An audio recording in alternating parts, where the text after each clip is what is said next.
Ciao a tutti ragazzi e ben ritrovati su Animation, la rubrica in cui parliamo dei film d'animazione. Io sono Ringardian e oggi parliamo di uno dei film d'animazione più importanti e più belli di sempre, Fantasia del 1940. Questo film, un po' come Biancaneve di cui abbiamo già parlato, è stato rivoluzionario per il cinema. Quel pazzoide di Walt Disney aveva scommesso di nuovo il tutto e per tutto per portare in vita questo capolavoro. Tutto partì con l'idea di rivoluzionare il personaggio di Topolino, che stava cominciando ad essere obsoleto. Infatti il pubblico cominciava ad apprezzare di più la sua versione a fumetto. Lo zio Walt modernizzò l'aspetto del sorcio più famoso di Hollywood, dandogli quell'estetica che ha ancora oggi. Per farlo però non utilizzò uno dei soliti cartoon stile Silly Symphonies, ma un cortometraggio con una musica d'orchestra registrata dal vivo. La musica in questione è L'apprendista stregone di Paul Dukas. A Disney venne così in mente di aggiungere altre 7 storie che seguissero la musica di Beethoven, Ponchielli e tanti altri. Sentendo la sua idea molti gli diedero del pazzo ed effettivamente il film fu un flop pazzesco al botteghino. Questo perché il pubblico non era pronto per Fantasia. È stato un film troppo colto e troppo innovativo per i suoi tempi. Il vecchio Walt registrò dal vivo tutte le musiche utilizzando l'orchestra di Philadelphia, diretta da Leopold Stokowski. Infatti Fantasia non è da considerare un vero e proprio film. Sembra quasi più un'opera teatrale registrata, tanto che al pubblico appena entrato nel cinema veniva dato un libretto con all'interno scritti tutti i brani presenti nel film. Tra un segmento e l'altro c'era il presentatore Deems Taylor che introduceva la storia successiva e c'era pure un intervallo di 15 minuti come si fa a teatro. Per questo il pubblico non era ancora pronto. Uno si aspetta di andare al cinema e vedere un film d'animazione come tanti e invece ti ritrovi a vedere una sorta di spettacolo.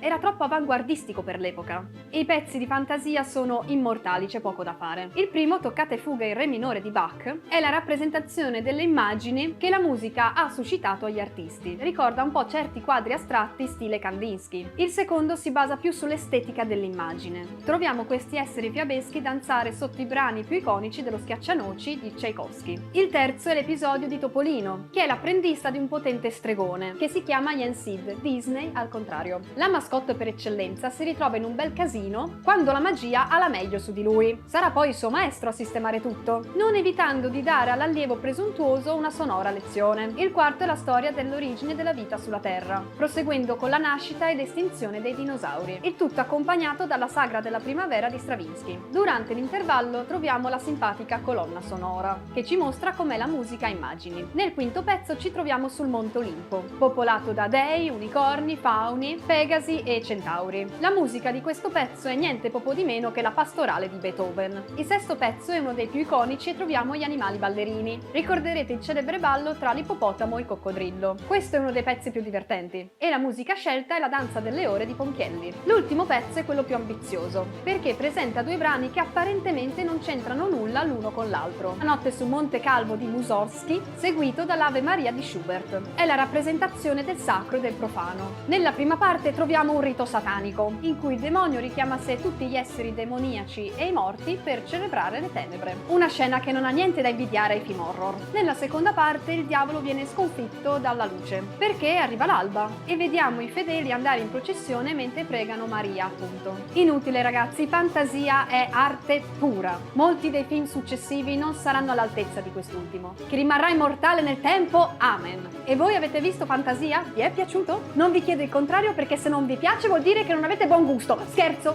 Forse.